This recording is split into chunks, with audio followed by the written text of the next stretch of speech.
Bien, y seguimos en Sudáfrica, país que está siendo el epicentro de una reunión que probablemente marcará un hito en las relaciones internacionales. Como ya lo hemos venido comentando, se trata de la 15ª cumbre del BRICS. Para hablar sobre la importancia de este bloque económico alternativo, tenemos en el estudio a nuestro compañero Alejandro Díaz Bonet con su sección En Detalle, a quien damos la bienvenida y muy buenas noches, Alejandro. Buenas noches, Carlos, y gracias también. Buenas noches para toda nuestra audiencia. Iniciamos la sección En Detalle. Desde hace unos años el mundo está corriendo en una etapa tan histórica como lo fue el momento cumbre de la Guerra Fría hace más de 30 años.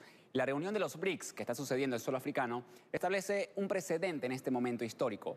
Este grupo económico, formado por Brasil, Rusia, China, India y Sudáfrica, en los últimos años ha avanzado hacia su consolidación y con esto derriban el orden mundial occidental establecido en los Estados Unidos.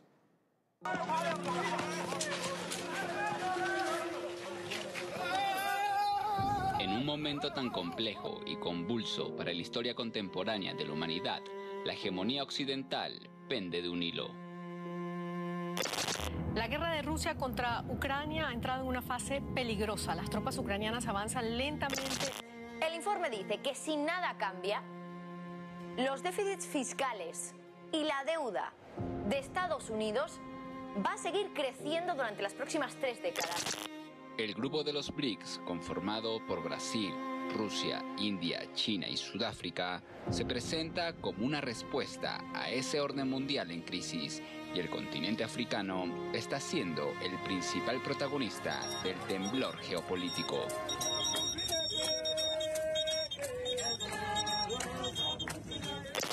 Sudáfrica está totalmente preparada para albergar la cumbre del BRICS y confía en su éxito.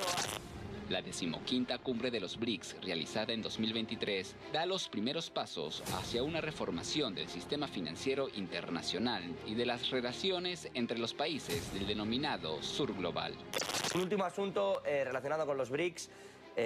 Acaban de confirmar desde esta cumbre de Johannesburgo que van a ir más de 40 jefes de Estado externos a los BRICS. Pero, ¿por qué este pequeño grupo económico de apenas 5 países está llamando al interés? Fundado en 2009, los BRICS ocupan el 26,7% de la superficie terrestre del planeta.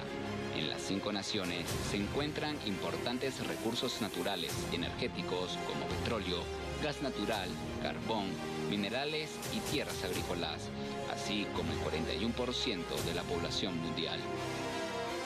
Factores que le han dado un gran potencial de crecimiento y desarrollo bajo una doctrina de cooperación y complementariedad. Según informes del Fondo Monetario Internacional, el PIB de los BRICS en 2022 fue de 51,6 billones de dólares, mientras que el del G7, es decir, Estados Unidos, Canadá, Japón, Alemania y Francia, Reino Unido e Italia, fue de 46,1 billones de dólares. ¿Qué significa esto? Pues que los BRICS superaron al G7 en términos de participación en la economía mundial. Un hito que se había proyectado para finales de 2020, pero que se retrasó por la pandemia del COVID-19. Y eso no es todo. Beijing será el principal contribuyente al crecimiento mundial durante los próximos 5 años y su participación será el doble que la de Washington.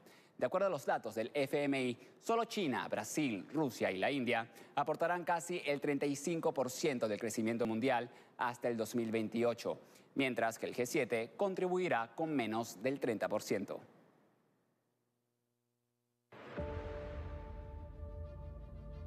Presentándose también como un fuerte referente para el denominado Sur Global, los BRICS están ampliando su diálogo con otras agrupaciones regionales.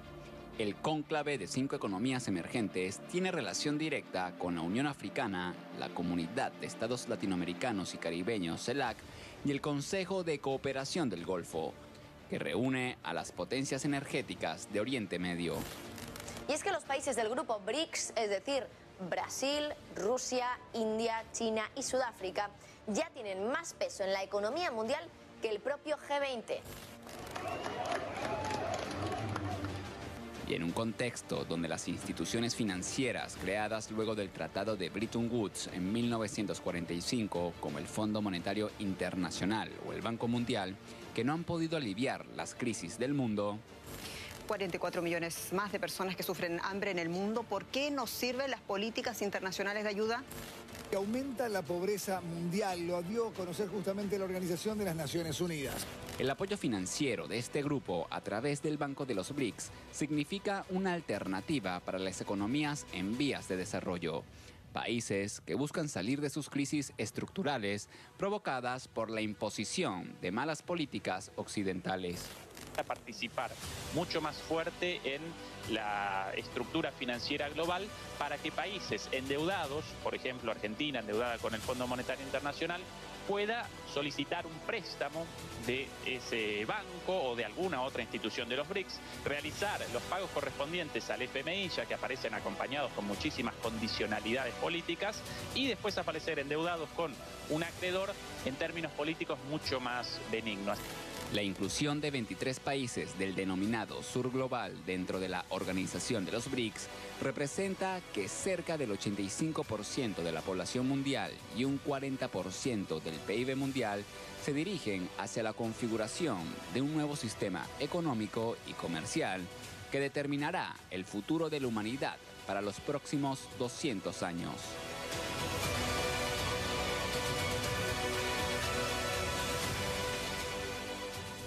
Para profundizar sobre este tema, traemos al escenario al periodista y analista internacional Alejandro Krivitsky, a quien le damos las buenas noches y de inmediato le preguntamos.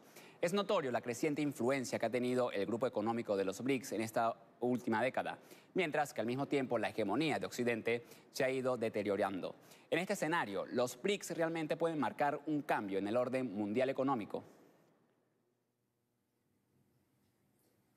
Buenas noches, Alejandro. Un gusto estar con ustedes desde Argentina.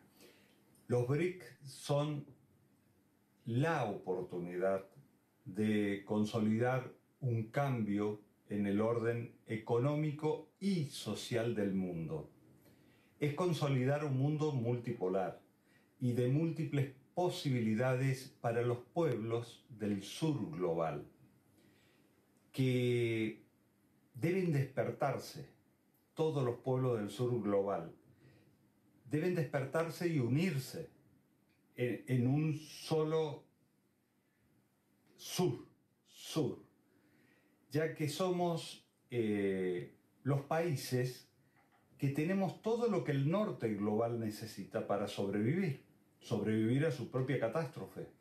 Entonces, si nosotros tenemos todo lo que el norte global necesita para sobrevivir a su catástrofe, el norte no nos puede venir a poner condiciones a nosotros, que somos los dueños de todo lo que ellos necesitan. Se reinvierte las condiciones en este mundo que ellos pretenden unipolar. Con el BRICS se abren las puertas para que el sur global pueda liberarse de este sistema que oprime a nuestros pueblos del sur.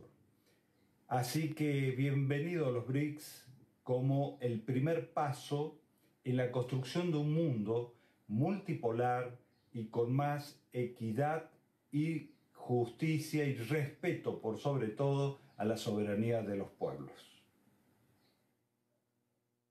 Países con un fuerte peso en el escenario geopolítico como Arabia Saudita, Irán, Venezuela, entre otros, han solicitado su ingreso formal al grupo de los BRICS. Tomando en cuenta eso, ¿cuáles son las perspectivas a futuro para consolidar este bloque económico frente al grupo de los 7 en Occidente?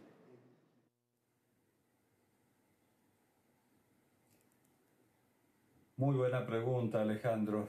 La consolidación de este bloque creo que dependerá del despertar independentista de nuestras naciones del sur global y de encarar todos los pueblos un proceso de descolonización cultural, mental y económico, y de ir hacia la desdolarización de las economías de nuestro sur global, contrario a lo que algunos candidatos a las elecciones acá en la Argentina plantean de ir a contramano por la dolarización de la economía.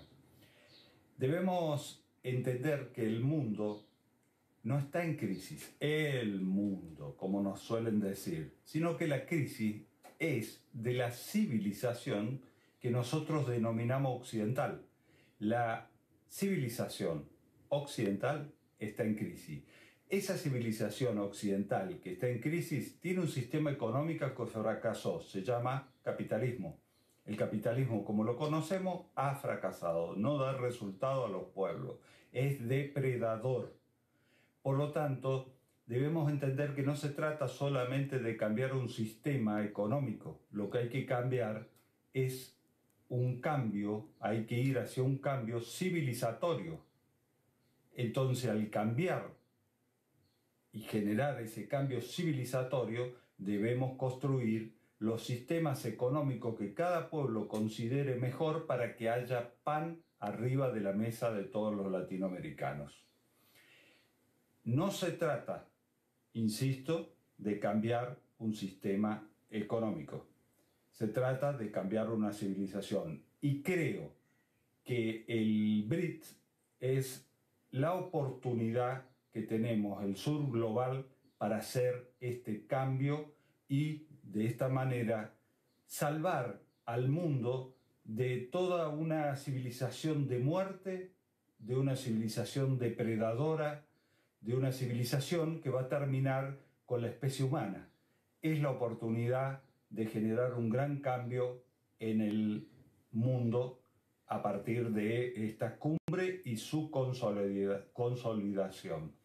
Te agradezco mucho, Alejandro, de que me hayas tenido en cuenta. Un abrazo profundo desde el sur, desde la Argentina, a todo el pueblo venezolano y a la comunidad internacional que sigue tu programa. Gracias, Alejandro, y un abrazo también desde la distancia para ti. Les recuerdo, hablábamos con Alejandro Krivitsky, periodista, ex corresponsal de guerra en Medio Oriente y autor, entre otros libros, del Plan Cóndor Mediático, quien nos daba sus reflexiones sobre el papel que juega el grupo de los BRICS en el tablero de la geopolítica, que también recordamos busca reformar el sistema financiero internacional dominado por los intereses occidentales y que somete a países en vía de desarrollo. Con esto le ponemos el detalle al contexto. Buenas noches y volvemos contigo, Carlos. Muchísimas gracias, Alejandro, por esta revisión en detalle de lo que es el desarrollo de esta 15ª reunión de presidentes del BRICS, la cual, recordamos, va a continuar su sesión plenaria este miércoles, en donde, entre otros temas, van a revisar el potencial del BRICS para la recuperación económica global, y el miércoles cierra la reunión con los países amigos del BRICS. Nosotros continuamos con más información en esta revisión de temas en el mundo en contexto. Lo hacemos en nuestro continente porque Ecuador se prepara para ir a una segunda vuelta